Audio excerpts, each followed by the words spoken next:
Welcome to Destination Eat Drink, the travel channel for foodies. I'm Brent Peterson, an American living in Portugal. Today we are in Lisbon on a beautiful sunny day like it often is here in Portugal. This is Praça do Comercial. This is one of the main squares in Lisbon and a place that you'll surely see when you come here. If you're planning a trip to Lisbon or to Portugal, check out my foodie travel guide to Portugal. It has 17 cities and towns with all the best things to eat and drink and the best things to do here in Portugal. Lisbon, of course, Porto, of course, but cool places like Sintra that you're going to want to visit, and Évora that you're going to want to visit, and lesser known places like Beja and Guimarães and Viana do Castelo that also have great food and cool things to do. Just $9.99 at buymeacoffee.com/destination-eat-drink. So today is going to be a video in my series of life in Portugal, and we're going to talk about the population in Portugal.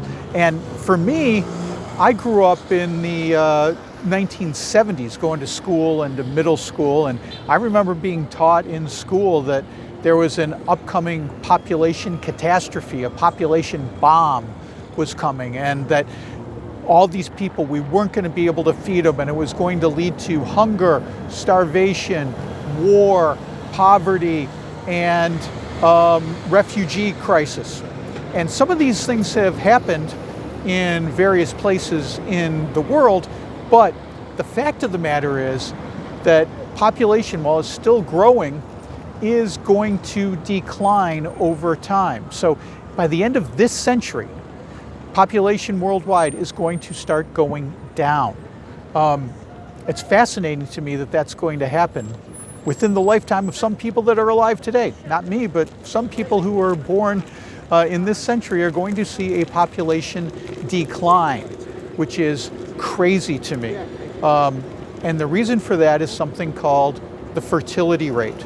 So if you imagine every woman on the planet needs to give birth to at least, on average, 2.1 children in her lifetime in order to keep a stable population.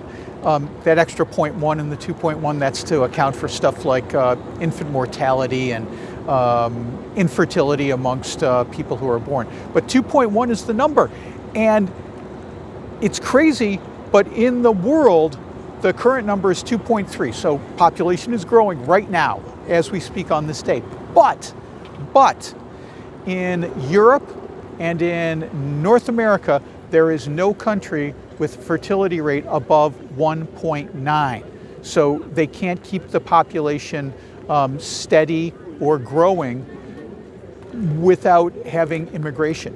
So that's the issue that we're going to be talking about today. And when you talk about fertility rates, France, for example, they're at 1.8. Portugal here is 1.4. Each woman on average has 1.4 children in her lifetime. In the United States, for comparison, it's 1.7. So you can see fertility rates are low in Western Europe and in North America. At the other end of the worldwide fertility scale is Africa. 29 out of the top 30 countries for fertility are in Africa, and the one leading the way is Niger. The average woman in Niger has 6.6 babies in her lifetime. Crazy. What typically happens is, as countries become more industrialized, more wealthy, people have better access to health care, education, women tend to put off giving birth or even foregoing it altogether. You see it time and time again, and this decline in fertility has been going on for over 60 years. So we're going to make our way up to Graça, and this is the staircase. This used to be the only way that you could get up to the Graça neighborhood, which is a beautiful neighborhood. I did a video about it, and you can see some of the best places to go and some of the best places to eat in Graça. But when they built the funicular, which is right next door here, and we're going to take the funicular, and I've climbed these stairs enough times in my lifetime, they whitewashed all of these walls up and down here. And it was a shame because they had some beautiful, beautiful street art. But as I think the funicular's been open for a year and a half maybe. As time has gone by, people have come by and created new murals, and they look pretty stunning. So good job, street artists. You've made this beautiful again instead of just boring whitewash.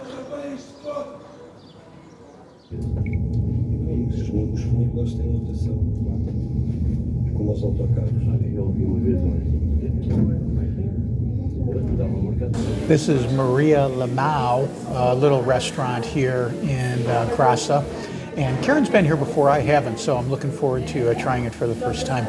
But you might be thinking, why is this declining population even an issue to think about? Isn't declining population a good thing? Fewer people means fewer strains on our food supply and things like that. Well, no, not really, because what happens is when the population goes down, it means businesses close, businesses lay people off. And as healthcare improves, you've got fewer young people to care for an increasingly aging population. Fewer people means fewer doctors, fewer nurses, and fewer hospitals. So this could be a big problem, put a huge strain of a declining economy taking care of more people who need more and more services throughout time. So the food's arrived, and I just got a very simple scrambled eggs with a little bit of toast.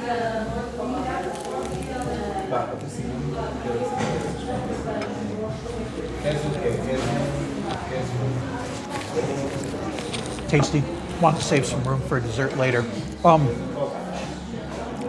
So if you're agreeing with me that population growth must be at minimum stabilized, if not continuing to grow at a reasonable rate, then you might be thinking, what can be done to increase fertility rates? And there's a couple different ways of thinking about this. One is through deterrence, and one is through incentives. So deterrence would be stuff like banning abortion, reducing access to birth control, reducing or blocking education about reproduction, things like that. These things have been tried. They're being tried right now in the United States in some states, and they haven't really been successful. What you see sometimes is a slight uptick in births in the short term, and then it goes right back down to where it was before. The other idea is what's thought of as incentives. So incentives are things like tax breaks, paid parental leave, free education, free daycare for kids, things of that nature, making people want to have families. And surprisingly, that's had little effect as well. A lot of those policies are in place throughout Europe. You know, paid parental leave may not be the norm, may not be the law in the United States, but in many places in Europe, it is the law. And still, birth rates continue to decline over time. So we'll have to see what can be done to reverse the trend. But if you can't get through incentives or through disincentives, the only other way to bring in population is through immigration. It's the only other answer if you don't have more births.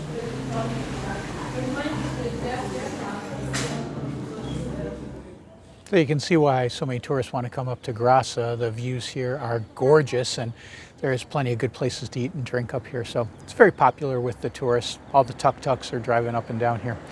So, you know, if immigration is the solution to stemming population decline, you'd think that people would be embracing immigration. But of course, if you're watching this in the United States, you know that's not true.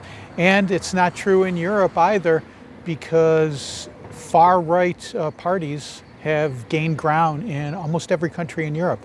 In France, in Germany, even here in Portugal, there's a party called Chega, which, you know, isn't in power here, but they've gained a lot more parliamentary seats in the last election. And the other parties are saying they don't want to work with them, but at some point they probably will have to, despite their hardline anti-immigrant stance. Now, you may be saying to yourself, well, yes, but what we want is legal immigration.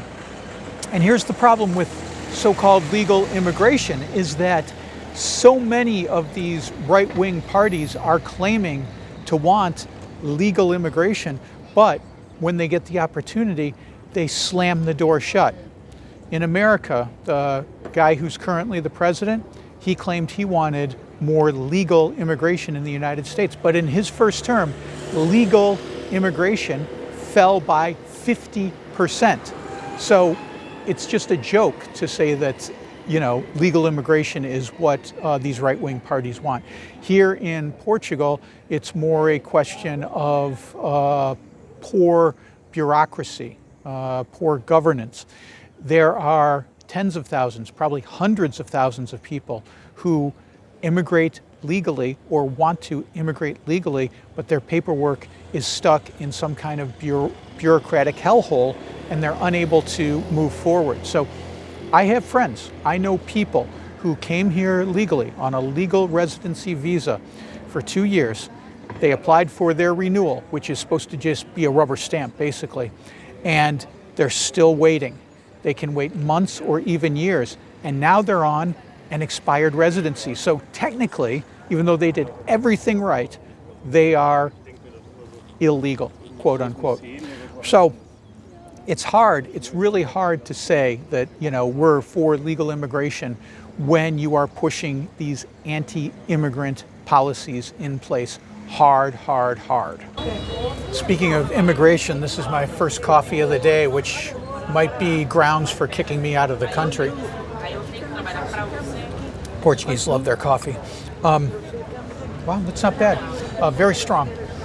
We're at Pastelaria Pastelaria Baga Baga, which means berry berry. I don't get it, but that's what this place is. And here's a little tip for you. When you come to Portugal, always look for the words fabrico proprio. That means house made. A lot of the bakeries you go into, they may not be fabrico proprio, which means they're getting industrial made pastries and cakes. You want stuff that's house made when you go. So that's a little tip for you. As far as this question of immigration goes, I don't have the answer. I'm not a demographer, I'm not a social scientist, but my hope would be that we could come up with a sane and reasonable immigration policy as a whole, as a society, as a world, that would allow population to stabilize somehow. And I would also think that more, larger, more generous benefits to people who want to start families would be a good solution. Will that work? I'm not 100% sure. Most professional demographers say, no, it won't work. We're going to continue to see shrinking population into the next century and the centuries past that. So there you go. We'll get back to more food and travel next week on the video channel. I drop videos every Wednesday, so you can watch those. If you like this, give it a thumbs up, subscribe to the channel. Have lots of different stuff, go to lots of different places. I just finished a series on Malta and all the great food and drink there. Those were really fun and interesting videos to do. And don't forget about my book, which is a Portugal foodie travel guide. All the best things to eat and drink and things to do all over Portugal. So I'm Brent Peterson. Hope you enjoyed this video. See you down the road.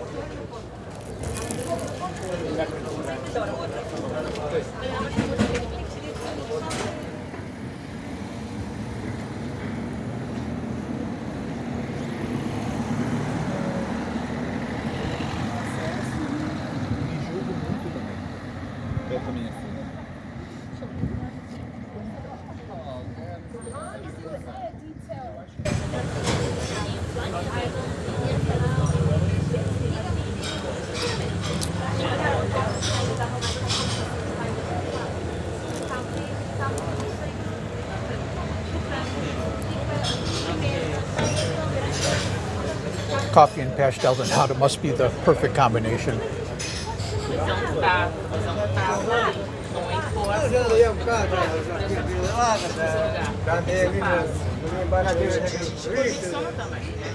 Mas você pode